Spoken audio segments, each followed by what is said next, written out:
My name is Alara, and for most of my life, I was defined by the roles I played for others: a diligent daughter, a supportive wife, and, most enduringly, a doting mother. My early years unfolded in the quiet, tree-lined streets of Oakhaven, a town where autumn leaves painted the sidewalks in hues of amber and crimson, and the scent of wood smoke mingled with freshly baked bread.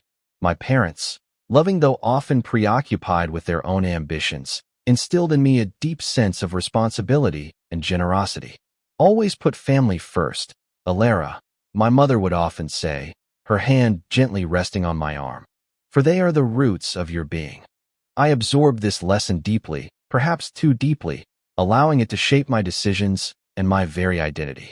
My childhood was idyllic in many ways, filled with spent exploring the whispering woods behind our house and evenings curled up with books by the fireplace. Yet, beneath the surface of this contented existence, there was a subtle current of unspoken expectations.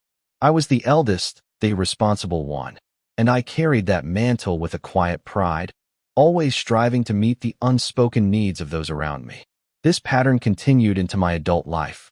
I pursued a career in botanical illustration, finding solace and joy in capturing the intricate beauty of the natural world.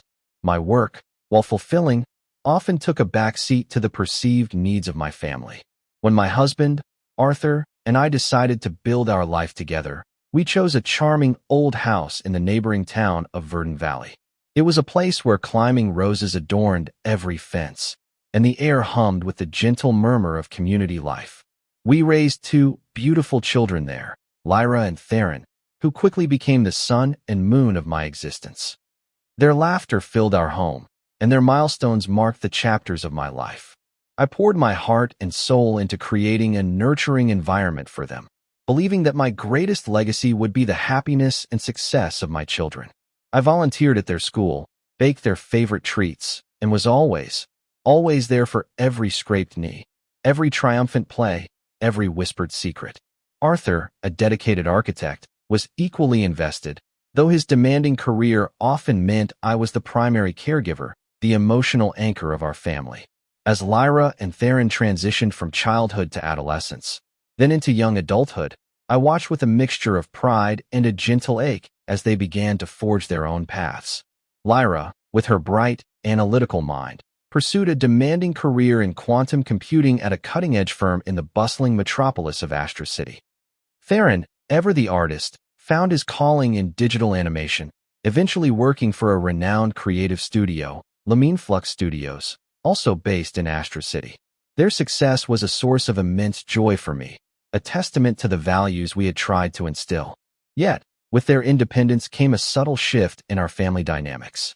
The close-knit warmth we had shared began to stretch, thinned by the demands of their burgeoning careers and the vibrant, fast-paced lives they were building for themselves. Our family gatherings, once frequent and filled with boisterous laughter, became less so. Holidays, especially our cherished autumn feast, became an exercise in careful negotiation of schedules and expectations. I always hosted, transforming our home into a haven of warmth and culinary delights, a tradition I held dear. I imagined these gatherings as anchors, holding us all together even as life pulled us in different directions. This particular year, the air in Verdant Valley was crisp with the promise of autumn, the maple trees outside my window ablaze in fiery reds and oranges. Theron and I have been talking, and we've decided we might need a different kind of autumn this year. A quieter one. We're both feeling a bit overwhelmed with work, and honestly, we just need some space. No big family gathering for us, please. Theron's message, arriving shortly after, echoed hers almost verbatim, perhaps even more succinctly. Yeah, Mom. Lyra's right. Just need to decompress. Big family stuff feels a lot right now. Maybe next year. The words hung in the air, heavy and unspoken, like leaves clinging to a branch before a storm. Space. Decompress. A lot. These phrases, meant to convey their needs, landed on me like stones, bruising a heart that had always sought to provide connection and warmth. It wasn't just the cancellation of the feast, it was the implication that I, or rather, the traditions I held so dear, were a burden. I remember standing in my kitchen, the morning sun streaming through the window, illuminating dust motes dancing in the air. The silence felt vast and empty. I had spent a lifetime nurturing, providing, creating a home that was meant to be a sanctuary, a place of unconditional love and acceptance. And now, my children, my greatest joys, found that sanctuary stifling. A wave of sadness washed over me, followed by a flicker of something I rarely allowed myself to feel: resentment. Had I given too much? Had I blurred the lines between nurturing and enabling? Had I, in my earnest desire to keep us all connected, inadvertently pushed them away? Arthur, ever observant, found me staring out the window, a cup of now-cold tea clutched in my hand. "Everything all right, my dear?" he asked gently, his brow furrowed with concern. I turned, my voice a little shaky. "Lyra and Theron. They don't want to come for autumn feast this year. They want space." I tried to infuse a lightness into my tone, but it cracked on the last word. Arthur walked over and put his arm around me. The demands of young adulthood," he mused, though I detected a note of disappointment in his voice too. He had always enjoyed our lively holiday gatherings. "They're just finding their feet, Alara. They'll come around." But it wasn't just finding their feet. It felt deeper, a growing chasm between the life I envisioned for us and the lives they were actively choosing. It was a realization that my role as the constant provider of warmth and connection was no longer universally desired, or perhaps no longer needed in the way it once was. The pain wasn't in their absence from one meal. It was in the perceived rejection of the very essence of what I believed our family to be. I tried to push the feelings aside, to rationalize their choices. They were busy, successful, establishing themselves. It was natural for young adults to crave independence. But the ache persisted, a dull throb in my chest that whispered of unacknowledged sacrifices and unreciprocated efforts. A few weeks later, the sting of their refusal still lingered, though I tried to wrap it in understanding. Arthur and I were having our quiet breakfast, the morning light painting soft stripes across our kitchen table, when the conversation turned to my parents' estate. My mother, bless her generous heart, had passed away a year prior, and the legal proceedings had finally concluded. Arthur, ever the pragmatist, brought it up. "Alara," he began, placing his coffee cup down with a soft clink. "The final valuation came in for your inheritance from your mother's estate. It's quite substantial." He mentioned a figure, a significant amount that, to me, felt almost abstract. My mother had been a savvy businesswoman, investing wisely throughout her life, and had always been private about her finances. The inheritance, roughly equivalent to 5 million golden florins in our local currency, was far more than I had ever anticipated. 5 million. I repeated, my voice barely a whisper. My mother had always spoken of leaving something comfortable for us, but this was extraordinary. I had no idea. "Neither did I," Arthur admitted, a slight smile playing on his lips. "She was a woman of quiet strength and hidden depths, your mother. Always planning, always looking out for her family." He paused, then continued. "She specifically stipulated that 2/5 of it, 2 million florins, was to be directly for you, Alara, for your personal discretion. The remaining 3/5 was to be split equally between Lyra and Theron, to help them establish their own futures." My heart felt a pang. My mother, even in her absence, was still thinking of her grandchildren. It was typical of her unwavering generosity. And the 2 million for me. It felt like a silent acknowledgement of my own steadfastness, a quiet affirmation of my lifelong efforts. Arthur, ever practical, continued. "So what are your thoughts? Lyra and Theron's shares will be transferred to their accounts by the end of the month. As for your 2 million, he looked at me expectantly. I closed my eyes for a moment, the memory of their space request still fresh. 2 million florins. It was a sum that could provide so much, alleviate so many burdens. It could be a down payment on a grand new home, a secure retirement fund, a significant investment. But in that moment, as the morning sun warmed my face, a different thought began to bloom in my mind, a seed of an idea that felt both daring and deeply right. I had always been close to my cousins, Clara and Leo. They were my mother's sister's children, and though we lived in different towns, our families had shared countless summers and holidays. Clara, with her boundless energy and infectious laugh, managed a small, struggling community art center in the neighboring town of Willow Creek. a place dedicated to offering affordable creative outlets for children and adults. Leo, a gentle soul with a keen mind, was a passionate advocate for environmental conservation, working tirelessly for a local nonprofit, Verdant Futures, on a shoestring budget. Unlike Lyra and Theron, Clara and Leo had always been present, always grateful, always engaged. They were the ones who showed up for family birthdays, who called just to chat, who offered a helping hand without being asked. They valued connection, the simple act of being together, in a way that felt increasingly absent from my relationship with my own children.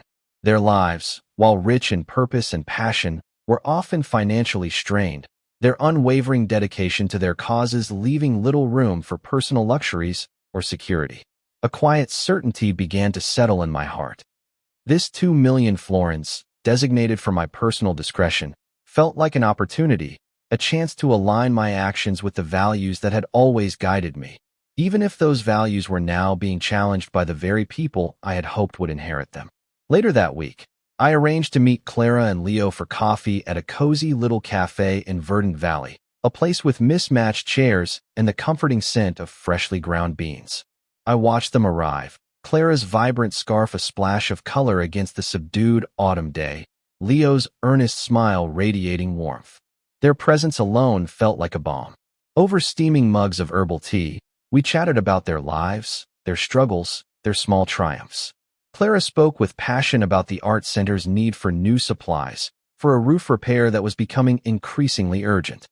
Leo shared his concerns about a vital wetland preservation project that was constantly hampered by lack of funding. Their dedication, their genuine desire to make the world a better place, shone through every word. As they spoke, a profound sense of clarity enveloped me. This was it. This was where my mother's generosity and my own evolving understanding of family and connection needed to go. It wasn't about punishing Lyra and Theron. It was about honoring the present, acknowledging those who actively nurtured the bonds of kinship, and supporting endeavors that truly made a difference. I took a deep breath. Clara, Leo, I began, my voice steady. I have something important to tell you. My mother's estate has just been settled.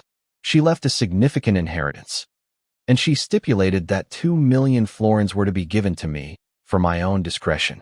Their eyes widened, a mixture of surprise and polite interest. I've been doing a lot of thinking lately, I continued, looking from Clara's kind face to Leo's thoughtful one, about what truly matters, about family, about where our energy and our resources are best directed. And I've decided that I want to give that 2 million florins to both of you. A stunned silence filled the small cafe. Clara's teacup clattered softly against the saucer. Leo's jaw dropped, his usual composed demeanor replaced by utter astonishment.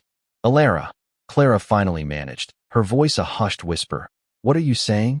That's an enormous amount of money. It is, I agreed, a gentle smile touching my lips. And I believe it belongs with you. Clara, for your art center, for the countless children and adults whose lives you enrich with creativity and beauty. And Leo, for your tireless work preserving our natural world, for giving a voice to the silent beauty of our planet. Tears welled in Clara's eyes, glistening as they caught the cafe's soft light. Leo, usually so articulate, could only shake his head slowly, a look of profound gratitude and disbelief on his face. But, your children, Alara? Leo finally managed to ask, his voice thick with emotion. Wouldn't this normally go to Lyra and Theron? I met his gaze, my own eyes holding a newfound resolve. My children, I explained, will also be receiving a substantial inheritance directly from their grandmother's estate, far more than most young people could ever dream of. This 2 million, however, was for me to decide. And I've decided to invest it in the people who actively show up, who nurture our family bonds, and who use their lives to create beauty and preservation in the world. It's about honoring connection and supporting purpose. Clara reached across the table and took my hand, her grip warm and firm. Alara, she whispered, this is an act of incredible generosity. You have no idea what this will mean. The Arts Center can finally get that new roof. We can expand our programs. We can reach even more people. Leo, tears now openly streaming down his face, nodded vigorously. And for Verdant Futures, Alara, this is transformative. We can finally acquire that crucial parcel of wetland, fund a long-term conservation study, expand our educational outreach. You're not just giving us money, you're giving us hope and the means to truly make a difference. Watching their genuine joy, their profound gratitude, filled me with a warmth that had been missing for weeks. It wasn't just about the money. It was about the affirmation of values, the recognition of effort, and the strengthening of bonds that truly mattered. In their faces, I saw a reflection of the family I had always yearned for, one built on mutual respect, active engagement, and shared purpose. Of course, the news eventually reached Lyra and Theron. I didn't announce it with fanfare. I simply mentioned it in a phone call to Lyra a few weeks later, when she finally called to wish me a belated happy birthday. She was polite, somewhat distracted, her thoughts clearly on her upcoming project deadline. "Oh, and by the way, Lyra," I said, trying to keep my voice even, "I wanted to let you know that I've decided to give the 2 million florins I inherited from your grandmother's estate to Clara and Leo." There was a noticeable pause on the other end of the line, a sudden shift in her tone. You did what, Mom? To Clara and Leo? But, why? That was your inheritance." Her voice held a sharp edge, a hint of accusation. "It was," I affirmed, "and I chose to use it in a way that felt right for me, and for the values I hold dear. Clara's art center and Leo's conservation work are incredibly important. They're making a tangible difference in the world, and they've always been so present in our family life." "But, Mom," Lyra's voice rose slightly, "Theron and I could have used that. You know how expensive Astra City is, how much we're trying to save for a home, for our futures. Grandmother's direct inheritance is a help. Yes, but this extra 2 million. Her sentence trailed off, heavy with unspoken disappointment and, I suspected, a sense of injustice. "You both received a very generous inheritance directly from your grandmother, Lyra," I reminded her gently, though my heart was beginning to harden slightly. "And you're both highly successful in your careers. This decision was about more than just financial need. It was about recognizing connection, about supporting those who actively cultivate our family relationships, and who align with values of community and purpose that I deeply cherish." The conversation ended shortly after, cooler than usual. Theron's reaction, when I spoke to him, was similar, though perhaps a little more subdued. He expressed his surprise, his confusion, and then a quiet resentment that felt like a familiar echo of past disappointments. "I just thought, you know, Mom," he'd said, his voice tinged with a wounded pride, "that you'd always prioritize us. Like you always have.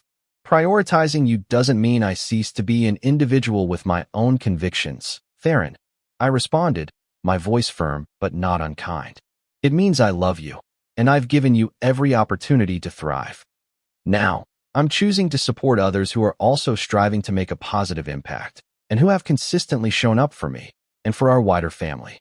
In the weeks and months that followed, there was a palpable shift in my relationship with Lyra and Theron. The polite distance became more pronounced. Our calls became less frequent, their tone more guarded. It hurt, deeply. A mother's heart yearns for connection with her children, and the silence that grew between us was a heavy cloak.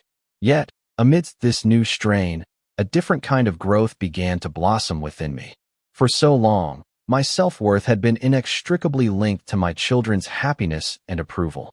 Their withdrawal, painful as it was, forced me to look inward, to reevaluate my own needs and desires.